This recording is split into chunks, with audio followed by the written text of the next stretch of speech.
bien, il a tendance à s'écarter. Je le sens un peu dans la crainte, d'accord? Voilà, donc je vais demander peu et bien décontracté. Et dès qu'il va se mettre en arrière, là, je vous la girouette.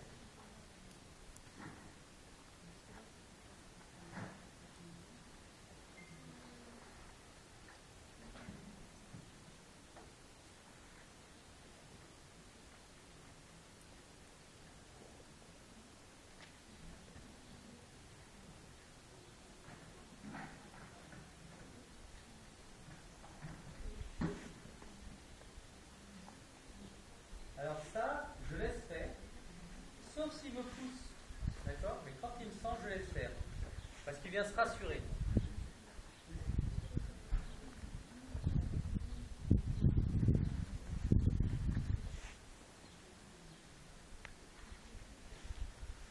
Bon, c'est bien, mis à part ça, tu as bien bossé, puisque quand j'arrive là, les choses sont en place.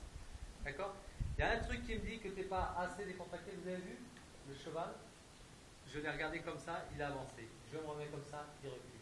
C'est vraiment des chevaux, après, quand ils sont connectés comme ça, c'est vraiment très confortable. Ce qu'il faut, c'est pas trop en demander, tranquillement. Je sens un cheval trop tendu, ça veut dire que tu as réussi à obtenir les choses, mais un petit peu dans des contractions. Donc tu dois te décontracter encore plus, continuer comme tu travaillais, parce que ça tu l'as bien fait, mais dans un état d'esprit encore plus tranquille.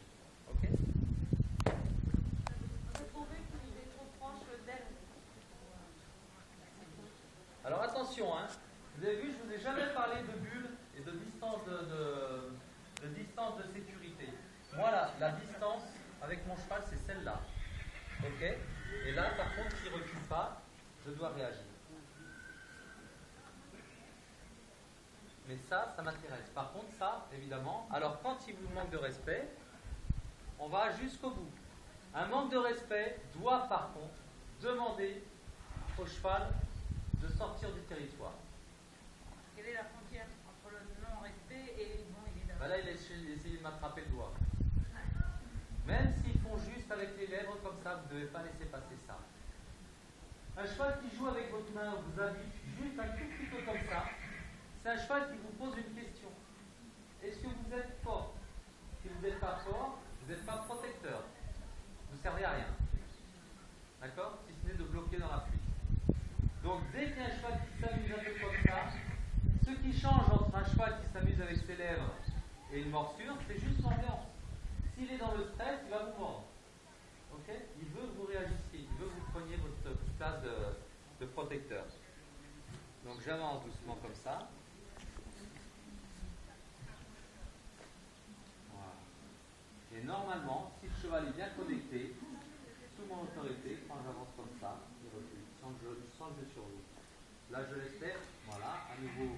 Là, il a cédé le territoire, il n'a pas eu le ski. J'avais préparé, il l'a senti. Il s'est dit, ça y est, je suis le dominant qui va les taper s'il n'y a pas de réactivité. Il l'a fait, j'ai fait comme ça, j'ai vu qu'il y avait réactivité, j'arrête. D'accord? Le crescendo a commencé à monter, je stoppe immédiatement.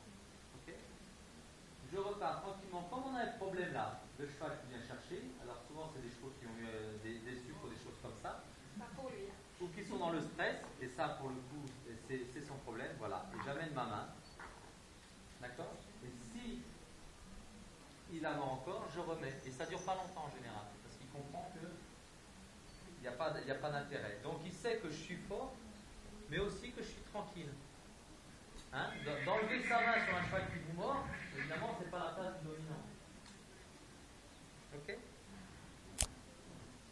Alors bien plus décontracté. Hein? Détends-toi.